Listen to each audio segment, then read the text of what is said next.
This is Democracy Now!, democracynow.org, the War and Peace Report. Juan? 10 years ago today, tens of thousands of global justice activists, environmentalists, union members, and anti-capitalist activists helped shut down the World Trade Organization in Seattle.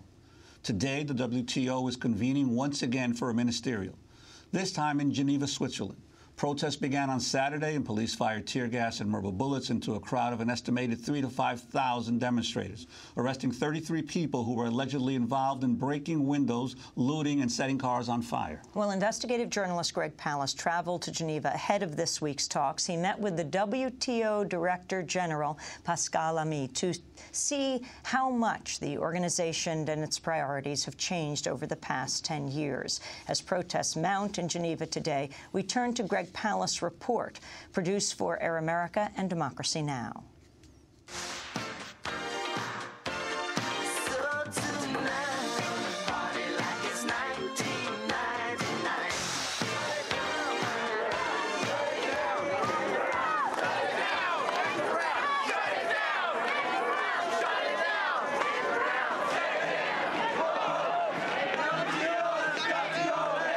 They're chanting, WTO has got to go. It's November 1999. 10 years ago this week, tens of thousands of protesters took to the streets for the Battle of Seattle. Their goal, to shut down the World Trade Organization, the WTO, the official international enforcer of the New World Order's free trade regime. 1999, and it was the year of globalization. Enron's Ken Lay was the Elvis of the new free market. The stock market hit an all-time high, could never go down. Investment bank Goldman Sachs created a new market for something called derivatives. And U.S. Treasury Secretary Robert Rubin had just deregulated America's banks. Rubin would resign and, for a fee of $100 million, join Citigroup, the bank deregulation had allowed to grow into the safest financial institution in America, simply too big to fail. The protesters in Seattle, said Thomas Friedman, were nothing more than ridiculous, flat-earth yuppies looking for their 1960s fix. History was over. This is Greg Palast for Air America's Ring of Fire and Democracy Now! 10 years after Seattle, history, hardly over, is repeating itself here. Welcome to Switzerland, land of milk maidens and cheese fondue. And this is Geneva, home of dictators' numbered bank accounts and the World Trade Organization. This week, on the 10th anniversary of the battle in Seattle, the WTO is meeting once again here to finish what the protesters halted, a push for a new free trade treaty. And in this gilded, elaborate building, we're meeting with the man the protesters would call the Generalissimo of globalization, the Director General of the World Trade Organization, Pascal Lamay. The World Trade chieftain, who is also Director General of the French bank giant Crédit Lyonnais, assures me that the WTO is not a secret society of corporate plot hatchers. So it wasn't created just, for, again, this sort of dark club of multinationals secretly cooking plots against the people. We do things in the open. Look at our website. Governments negotiate in the open. But we got our hands on a document you certainly won't find on the WTO website, something very confidential, a secret demand of the European Union and USA leaning on emerging nations to open their borders to trade in financial derivatives and exotic, even toxic, financial products. I read to Lamy the confidential document. It begins with praise for free markets and derivatives and more, what the WTO calls liberalization. Liberalization of services is of benefit for all members, including developing and least developing countries. Given what's just happened with the financial crisis, isn't that kind of insane? All depends on what you mean by liberalization, which, by the way, is a very ambiguous English word. But there was nothing ambiguous about the 2008 meltdown. By the end of 2008, we saw the world on its knees because financial barriers had fallen, so that when you have a housing market in California die, you end up losing Iceland, you end up with auto plants closing in the UK, because the barriers did not stop the disease from spreading very, very rapidly. Interdependence is a reality.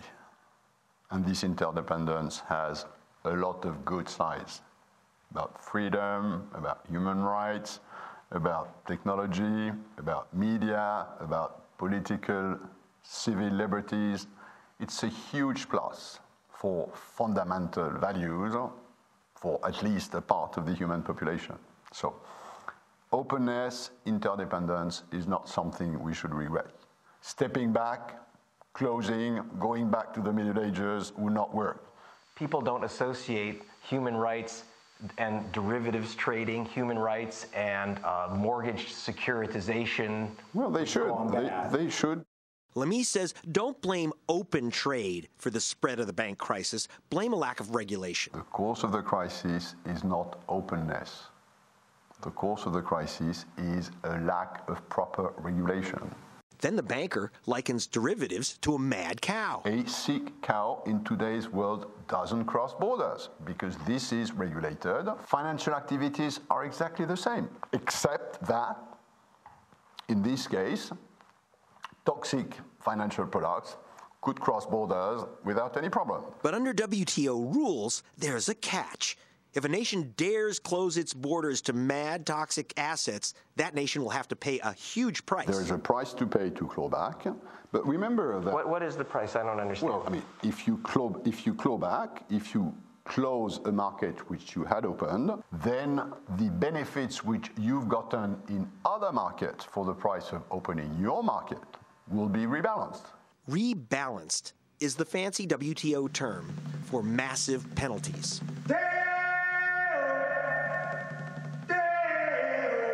Let's talk banks and bananas. Come, Mr. Tallyman, tally me banana.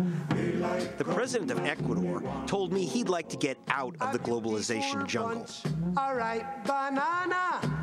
But if Ecuador dares to bar U.S. banks, Hide the deadly black tarantula. the WTO will let the USA stick a tariff onto every banana imported from Ecuador.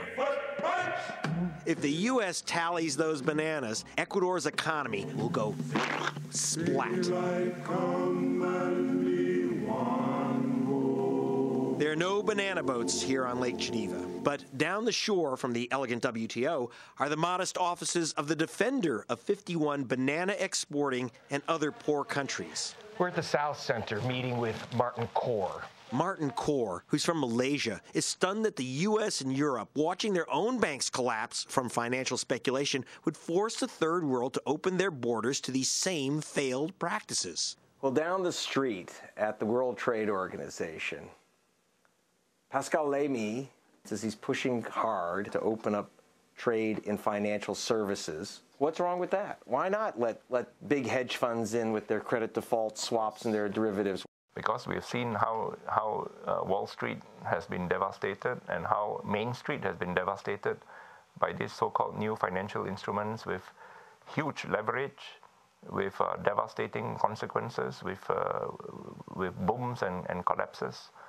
And if the United States is unable to regulate these financial instruments, how do you expect small countries to regulate if we open up ourselves to these same weapons of mass financial destruction? Kaur, an intellectual leader of the protesters in Seattle, remembers how his warnings were dismissed 10 years ago. At that time, it was seen that, at least by the powers that be, that these huge financial institutions could do no wrong. They were the masters of the universe, and they should spread their wings all over the world, especially to the developing world, because they could bring money and power and new financial instruments and revolutionize the financial sectors in developing countries. He's concerned that these masters of the universe have learned nothing from the decade's disasters. If I were Mr. Obama or Mr. Brown, I would tell my financial services organizations, please lay off the developing countries.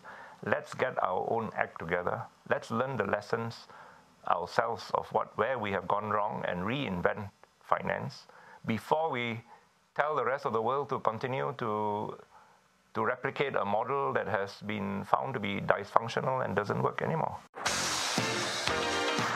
When the WTO meets today, will they listen to Kaur or party like it's 1999?